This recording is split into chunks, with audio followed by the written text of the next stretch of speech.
Working out who abducted and murdered 3-year-old Cheryl Grimmer almost 50 years ago should be easy.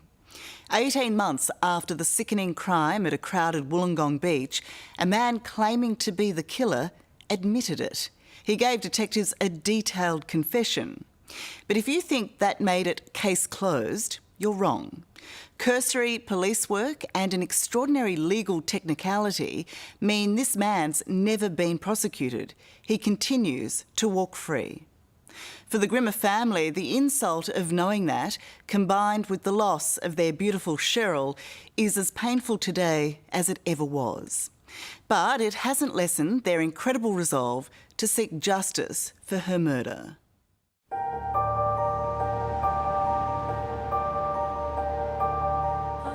Fairy Meadow Beach, Wollongong. Without a sound and without a trace, 3-year-old Cheryl Grimmer disappears. It's the worst 90 seconds of my life.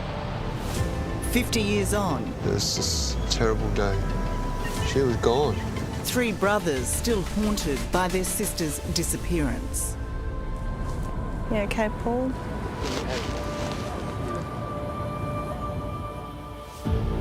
This cop broke the case. Have we got that man? Bloody oath we have. But then it broke him. That was the time I knew I couldn't be a police officer anymore. The final straw? How can you walk when you've committed a murder and you've confessed to it? The man who confessed to killing Cheryl gets to walk free. If there's a murderer walking the streets, don't we all want him locked up?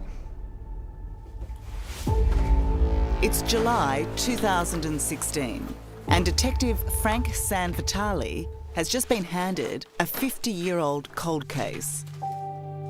It's a case the Wollongong cop knows well, as do most who live in the Illawarra. The taking of 3-year-old Cheryl Grimmer. Frank, of all the cases you've worked on, how would you describe the Cheryl Grimmer case? This is probably the hardest case I've ever worked on personally, because I've lived in the Illawarra all my life. It changed my life. It changed, I think, a lot of people in the Illawarra when she went missing. I think there's a bit of an innocence lost. It always stuck in your head, where did this little girl go? What happened to her? Frank poured through boxes of police archives, going back in time to the summer of 1970, when there was no bigger news, no more desperate search than that surrounding the missing toddler. So how did that day start out? It was a very hot summer's day, being early January, and we lived across the road in the hostel, and sort of nagged my mum. We're new to the country, got a beautiful beach, and we wanted to come down the beach as kids. This scratchy photo captures the day. Ricky, just 7, along with his brother Stephen, aged 5, and Paul, 4, are playing on Fairy Meadow Beach with their mum and baby sister Cheryl. It was a beautiful day. It was a really nice day. And, kids being kids, building sand castles, and Cheryl running up and down the waterline as we did. We didn't venture in too far because the surf was all new to us coming from Bristol in the UK.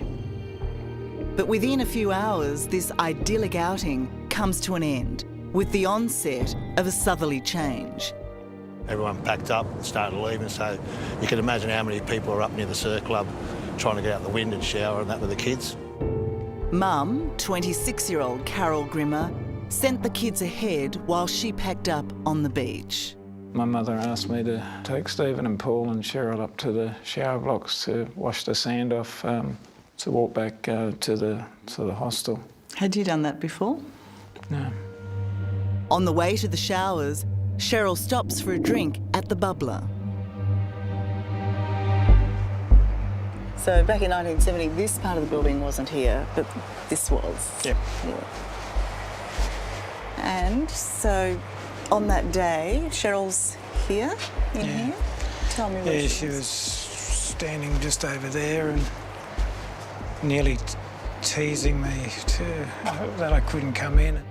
Having got Cheryl showered in the men's changing room, Ricky was then unable to coax his playful sister out of the nearby ladies' shower block. I said, look, I've got to go and get Mum, you're going to get into trouble. And she still wouldn't come. She was just laughing, smiling, not a care in the world. My brothers were playing just over here. And I just wish every day I would have sent one of them and just stood here. But I didn't. Walked down to the beach to get my mother. I just wish I'd dragged her. Why didn't you go in and grab her? When I was a boy, I didn't want to go into the girls' shower block. There was other girls in there. I didn't want to go in. They were told not to go in. It makes perfect sense. Not really now. I just wish I would have just reached in and dragged her. You were 7. Still given the responsibility to look after her. I didn't do that. In a decision he still can't forgive himself for, Ricky leaves Cheryl to fetch his mother, followed by his little brothers. Mum was still packing up. She's actually, I can see her bending over now. Yeah. Gosh. It's okay, it's all right. Just take a moment, take a moment. It's all right. It was all of 90 seconds. But by the time Carol Grimmer got her boys back to the change shed, there was no sign of Cheryl. Nothing seemed to be wrong until my mum was sort of just shaking me and saying, where did you leave her? And I told her several times over. And then it set in. She was gone. Rick was freaking out, Mum was freaking out. It was just a terrible day.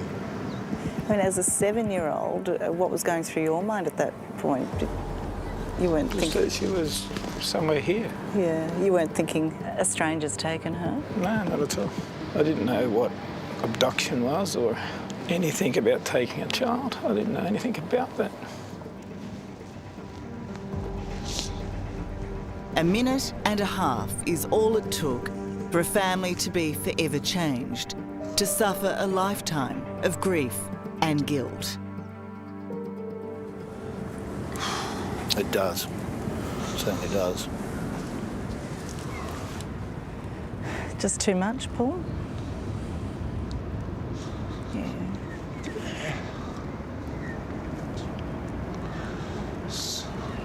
Can't talk. It's okay. Yeah, it's just a nightmare. Yeah. Here we are 50 years later, just 3, not 4. For me, it's like living the day, every day of my life. Cheryl's disappearance galvanised the people of the Illawarra to mount one of the biggest searches ever seen in New South Wales. There's just no trace of her at the moment, so... Even the Army got involved, supporting Cheryl's dad, Vince, who was one of their own. Well, if in fact she has been taken away by someone, have you any words for that particular person? Oh, I got some words, all right, I'll tell you that now. But if anybody has got my daughter, I would honestly and truly, I would like her back unharmed, as early and as quick as possible. That's about all I can say. There were leads, multiple reports of a man taking a toddler, but no trace of Cheryl was found, and the police investigation went cold. Mum had a hard life after that. It was like, Dad was a really nice man, but it was really hard. It was sort of like, hey, you 4 lost my baby daughter. That's what it felt like some days. Some days it was great. Other days you think, he's blaming us for losing Cheryl, and that's not nice. But mostly, it seemed, the broken Vince blamed Ricky. We had a strained relationship from that day on. Unfortunately, you know, if he had a drink too many, the blame would come out. Why did he leave her?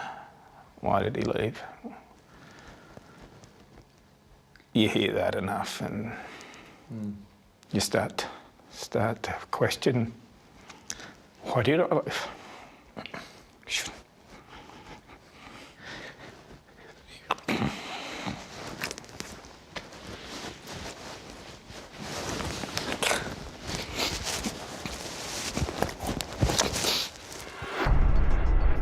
For decades, the case of Cheryl Grimmer went untouched.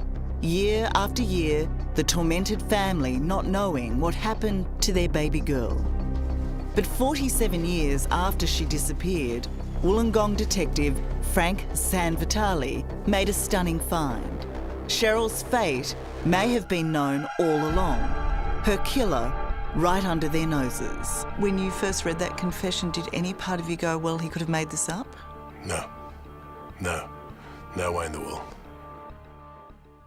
Coming up, I'm like a dog with a bone. a cop's determination pays off. I come around the front of the pavilion behind her and grabbed her. A confession stacks up. How could somebody give that much detail, what she was wearing? I couldn't believe it. But why wasn't the family told? This bloke's confessed to it, and they're telling us now, and this is 47 years later? That's next on 60 Minutes.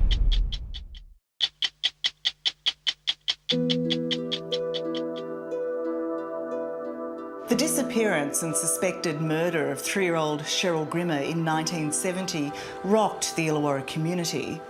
The case was high profile and heartbreaking, so it's hard to imagine that it would languish for nearly 50 years in police archives. But that's exactly what happened, making it one of the oldest cold cases on record. Without much hope of success, the files were finally dusted off in 2016 and handed to Wollongong detective Frank Sanvitali.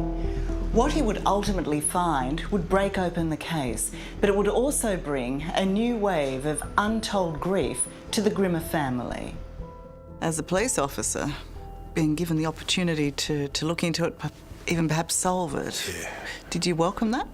I did. I knew how old the case was. I'm like a dog with a bone. When I picked it up, I couldn't let it go. Not long into the new investigation, Frank found himself with a new partner, the equally dogged Detective Damien Loon. I still remember we stood there in front of these boxes, and Damo said to me, I call him Damo, he said to me, Frank, the murderer's here in these boxes somewhere. I had a bit of a laugh to myself, but okay. For the next couple of months, Frank and his partner would sift through thousands of running sheets, cross-checking leads long gone cold, interviewing and eliminating former suspects. And then, one day, in yet another box, they uncovered this, a chilling confession made in 1971. Would you like to tell us what you know about the disappearance of this girl?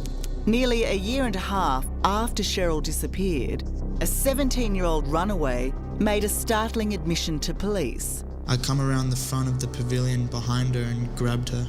Volunteering, he had abducted Cheryl. There was some bloke sitting on the wall in front of the pavilion, so I had to put my hand over her mouth to stop her from screaming. Because if she had have screamed, he would have heard it. When you came across this confession, what was your reaction to that? The first thing was the detail.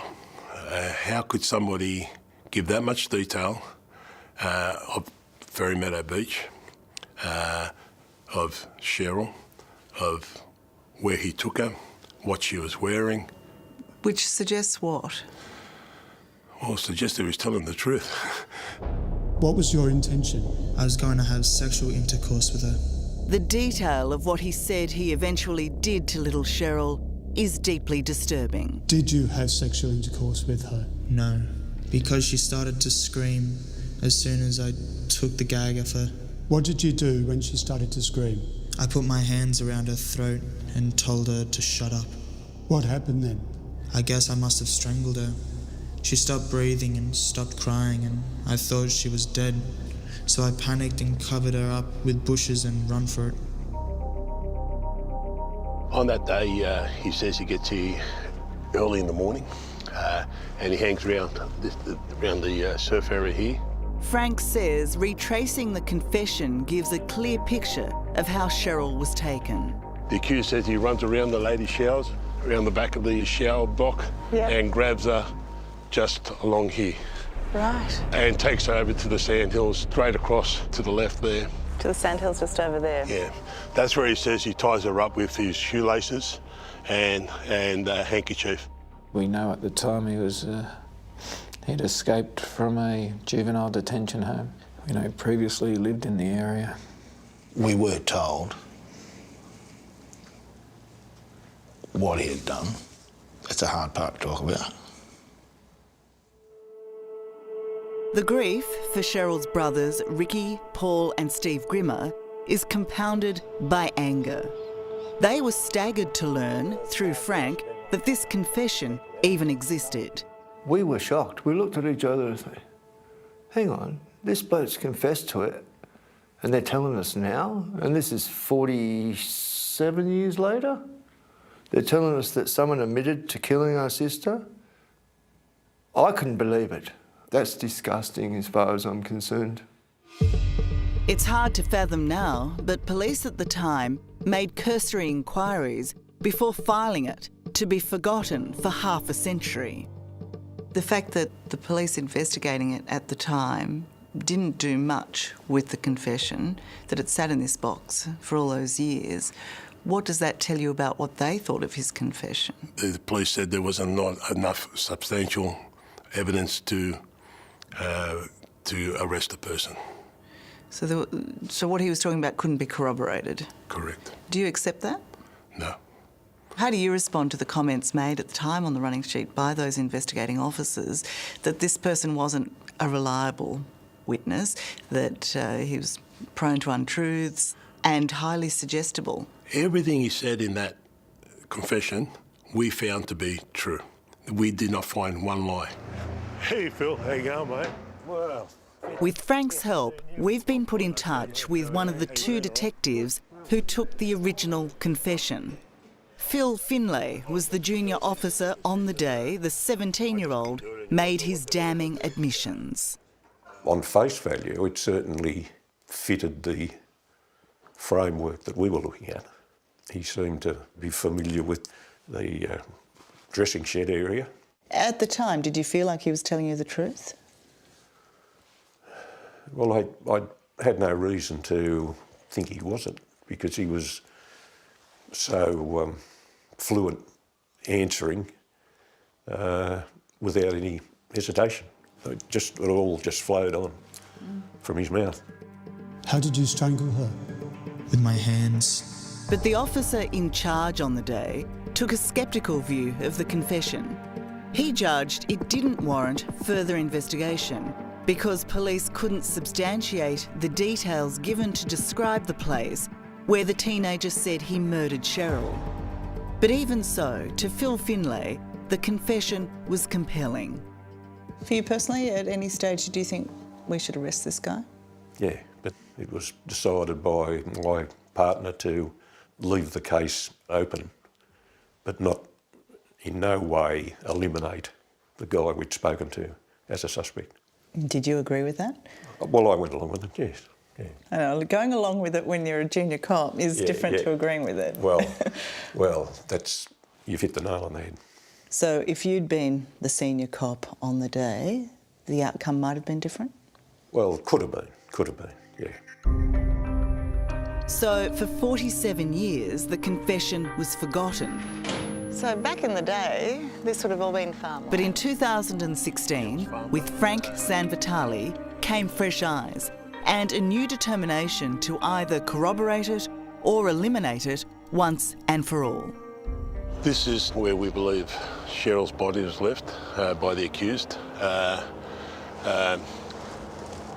In his confession, he talks about walking from the beach with Cheryl up to this area here. 50 years ago, this was all farmland, about to be turned into a new suburb.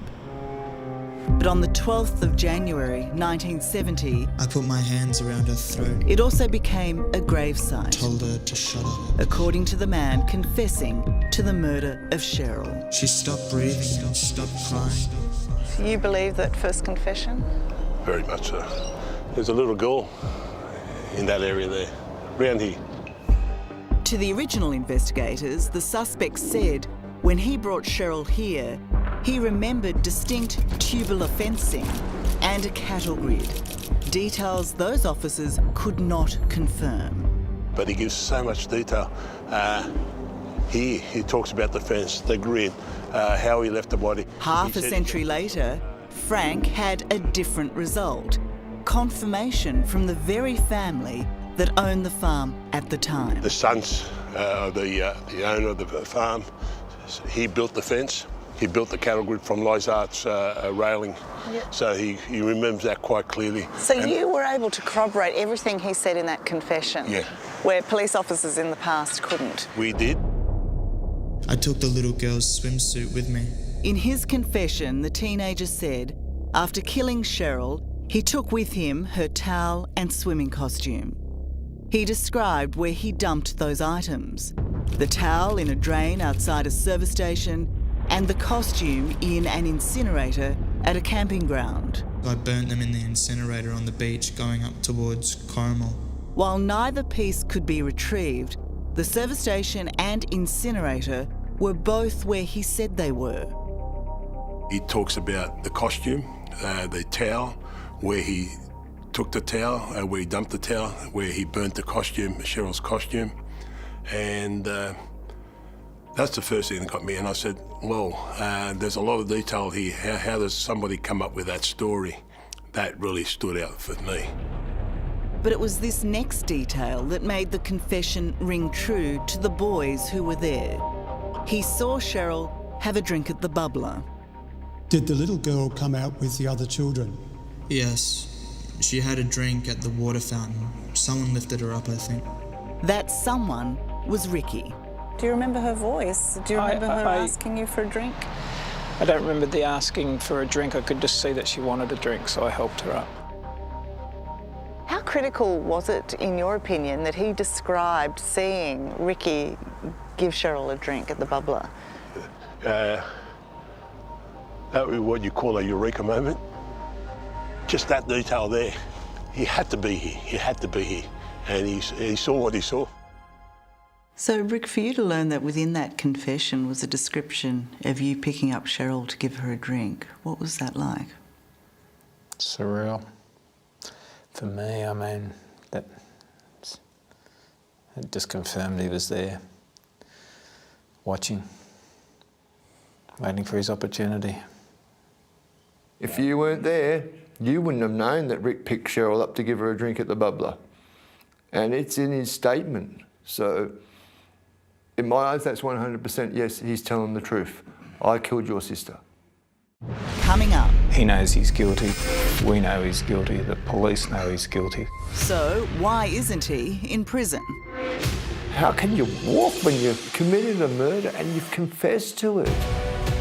And confronting a confessed killer. Sir, Tara Brown from 60 Minutes. That's next on 60 Minutes.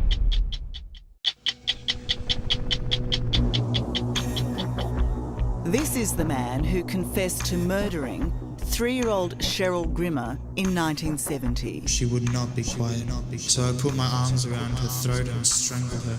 He can't be identified because he was 16 at the time. I covered her up with bushes and leaves and threw some dirt on top. Now 65, he's free to go about his life in suburban Melbourne, protected by anonymity and the certainty that he's now beyond the law. He knows he's guilty. We know he's guilty. The police know he's guilty. If the police would have just done their job 48 years ago when he walked in and gave such a detailed confession, we wouldn't be sitting here today. Our lives would have been totally different, I'm sure. As the years have gone by for brothers Ricky, Paul and Steve, the outrage has only ever grown. Never did they imagine their fight for justice would be such a cruel road. This guy's been hiding in boxes for 50 years nearly because no one else took the time to look, investigate, do their job. For the last 3 years, on that road with them has been former Wollongong detective Frank Sanvitali. It's one of those cases that you get in your career where you just can't let go. We're talking about a 3-year-old girl here. We're talking about Cheryl. So, I mean, looking at these brothers and Yeah. knowing it's their sister you're talking about, it affects you so deeply. How do you feel about them? These 3 guys are like brothers to me now. I don't know what they're going through, and sometimes I deeply feel I should never have picked up that bloody brief. It was in that brief that Frank found the forgotten confession that seemed to crack open the case, that made justice seem so much closer. When you first read that confession, did any part of you go, well, he could have made this up? No way in the world. There's too much detail. In 21 years, I've seen some confessions, I've heard some stories. That takes the cake. Every bit of what he said, we found it to be true. There was nothing in that story that he gave that we found not to be true. Frank's next step was to find the suspect. That was surprisingly easy, but the most astounding surprise, what still staggers Frank today, was what he had to say. I get a phone call on my mobile phone. He says, "What do you need to speak to me about?" And I said, "You tell me." There was a very long pause, and then he says to me, "Is it something, it's something I did when I was very young, which I regret every day of my life." He said those words to you? He said those words to me. It's in my statement. Then he says, "Is it about a young girl at Fairy Beach?" He didn't use Fairy Meadow, he just said Fairy, I remember that. And I said it could be. The man agreed to meet Frank and his partner, Detective Damien Loon, at a police station in Victoria. Though he'd been advised to bring a lawyer, he showed up on his own. The first question we asked is, "Why haven't you got legal representation?" And he says, "I just want to get it off my chest." I thought then and there he was going to confess to us. Frank presented him with the 1971 confession to murder, which he readily admitted he'd made. But when it came to the critical question, "Did you do it?" this time he had a different answer. We put the confession in front of him. We go through the confession. He actually signs it again. So he adopts it. He says, "Yeah, that's me. I made that confession." He signs every page. And we go through every one of those questions. Until we got down to what happened with Cheryl, he says, "No, I was never there." When he sat there and said, "No, I've never been there," and he had 47 or 48 years to come up with an alibi, for me, that was a moment I said, "Yeah, we got our man." Given the detail of the area he'd given at the time, his denial seemed false and pathetically inadequate. And so, after half a century, Frank thought the Cheryl Grimmer case had finally been solved. Do you have anything to say about your arrest? The man was immediately arrested, which didn't seem to come as any great shock to him. We said to him, "You're going to be charged with the murder of Cheryl Grimmer, and you'll be extradited back to New South Wales." And he basically said, I better tell someone. I know if that was me and I didn't do it, I'd be kicking up a storm. At the time you arrested him, did he ever say, "You've got the wrong man? No. This is a big mistake"? No. Have we got our man? Bloody oath we have. He's the man. No doubt. No doubt. For the Grimmer brothers, the news of the murder charge was met with mixed feelings. It forced them to accept Cheryl was never coming home, but also that finally someone was being held accountable for her death and their pain. When you heard that a man had been arrested over the murder of your sister. What was your reaction at that point? Mine was finally we're going to get some results. We finally got the grub that took our little baby sister. Great. Unbelievable. We're getting somewhere with it. I just feel for Mum and that they didn't get to hear this. They need to hear this. They got somebody. All those years have not known. For 2 years, the murder suspect, who pleaded not guilty, was held on remand here at Silverwater Jail. His trial set for May this year. But in February, at a pre-trial hearing, the judge was asked by his lawyers to throw out the confession. They argued it was inadmissible because the 17-year-old accused did not have a parent, guardian or lawyer present when he volunteered his crimes in 1971. In those days, it was not a legal requirement for a juvenile to have such a protection. That law came in some years later, but the judge in the Grimmer case agreed to have that law applied retrospectively, finding it would be unfair to the accused to have his confession included as evidence. The judge also said, at the time, police should have cautioned the accused earlier in their interview, making it clearer that he was a suspect, not just a witness. Obviously disappointed. We did what we thought was right in the circumstances at the time. Former officer Phil Finlay, who took the confession all those years ago, not only defends how it was taken, but what's in it. Do you believe he was there? Yes. Yeah. There's too much detail there to exclude him from what was said, what he put in the interview. Do you believe he did it?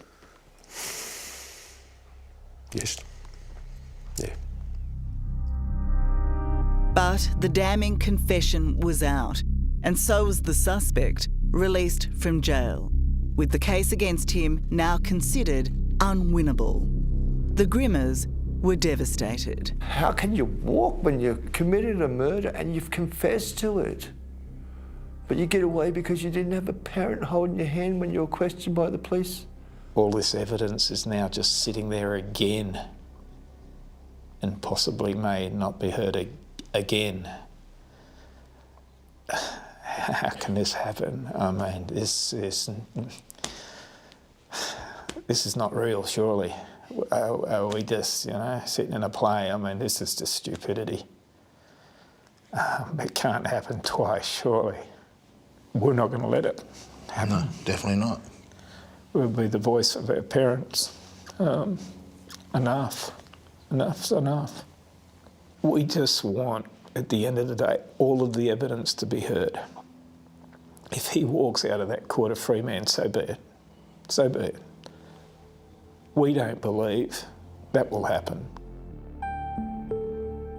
The judgment broke Frank. After 21 years with the police force, he walked away from his dream job. There was nothing wrong with it. There was nothing wrong with the confession, the way it was taken. I just could not believe it.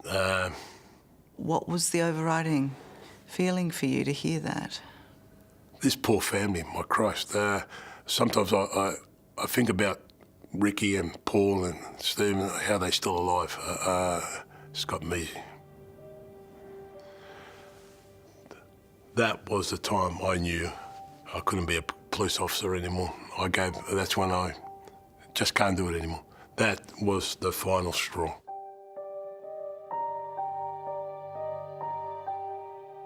Not a 3-year-old girl, no. No, they got to me. We got a murderer walking the streets. That's how I feel.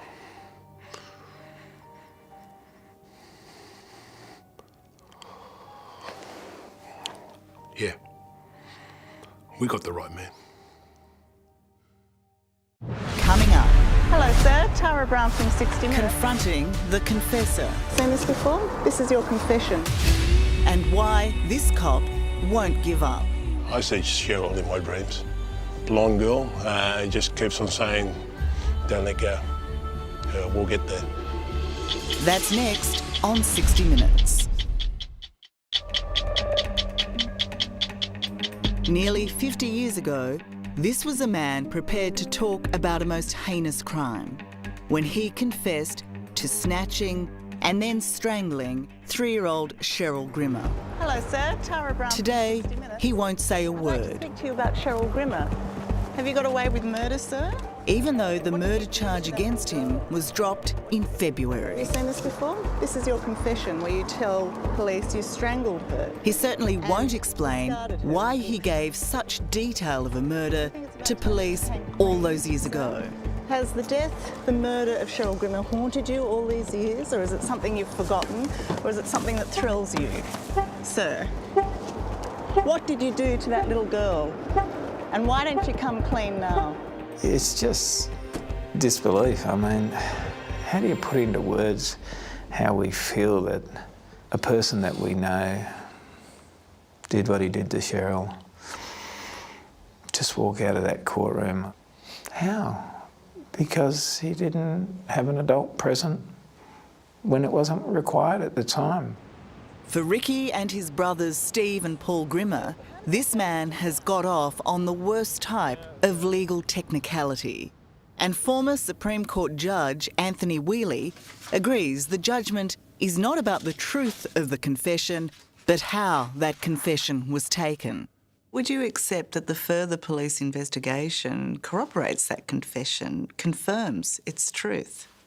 Yes, if that were the issue, I think that would be so.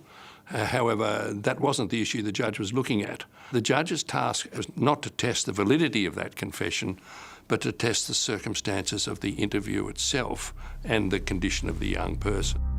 According to Anthony, as mad and maddening as the result might seem, the judge on the day was working within the dispassionate confines of the law, which means there are no grounds on which to appeal. Do the police or the family have any more avenues to pursue this particular person?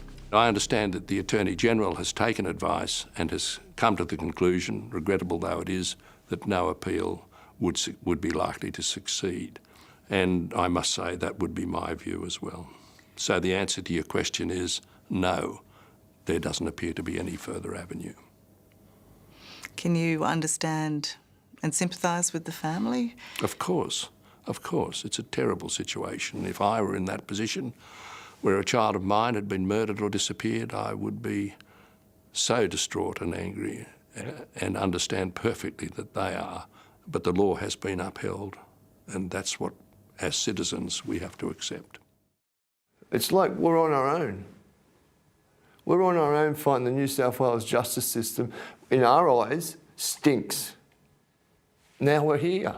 We're trying to get him back in court. Get him where he belongs, in jail. That's where he belongs.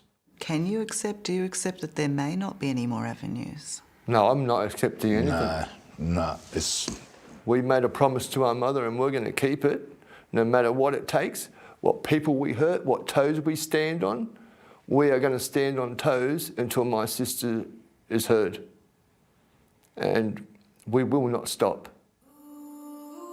The raw anguish this family suffers is hard to witness, so it must be unbearable to live with day after day. I don't deserve happiness. I should have not left her standing there on her own. But we all shouldn't have left her. I know you were the oldest, but we're all there. We all shouldn't have left her at all. But being little kids, you don't expect someone to come and pick your little sister up and run off with them.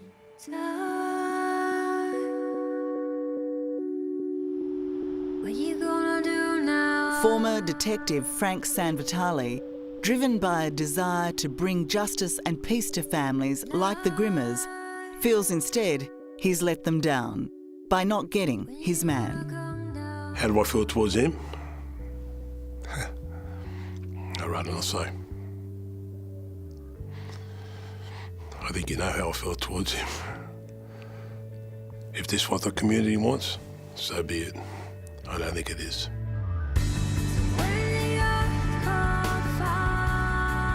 Frank may have left the force, but that doesn't mean he's given up on Cheryl. And nor, it seems, has she given up on him. I see Cheryl in my dreams. It's a dream, it's not a nightmare. I see her standing on the beach. Little blonde girl just keeps on saying, don't let go, we'll get there. I'm not a police officer anymore, but it's still my case. That's how I see it. Give Cheryl her chance. Let her be heard. We want it heard. And I think people want it heard. If there's a murderer walking the streets, don't we all want him locked up?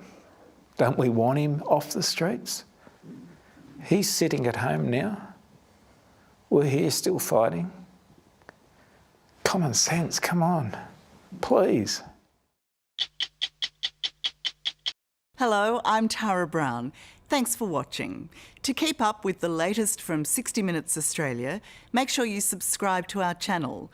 You can also download the 9Now app for full episodes and other exclusive 60 Minutes content.